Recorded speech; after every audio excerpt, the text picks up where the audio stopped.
Okay, so second video in a line of videos explaining the Pelton turbine. Really very simple experimental setup. There was going to be a lot more stuff on the table here, as you see. We're still working on getting an electrical system for this that is able to basically tell how much torque is being applied and send it through a generator so you can get an efficiency of your turbine.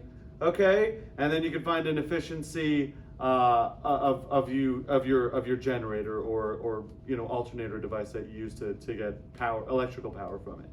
But all that in due time. So right now we have your turbine itself, okay, and the output shaft of the turbine.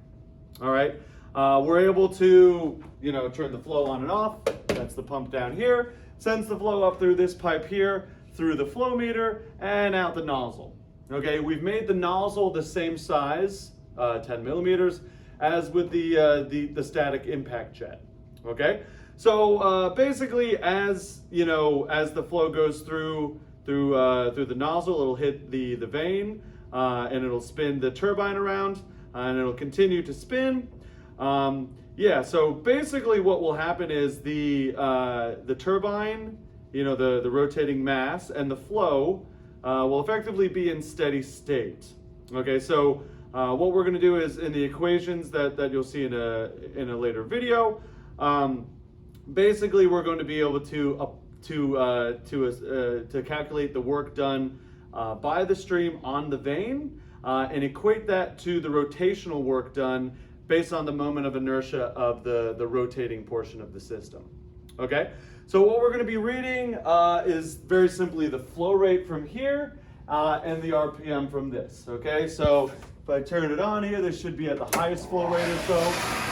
So you can see it spins the turbine, and I can use the tachometer here, and I can stick it into the end, and we're able to get our RPM data. Okay. So for this lab, we'll be recording pretty much only flow rate and RPM, and from the flow rate, you'll get your theoretical rotational speed, and then obviously from the tachometer, you'll find what the actual rotational speed of the turbine is. Okay?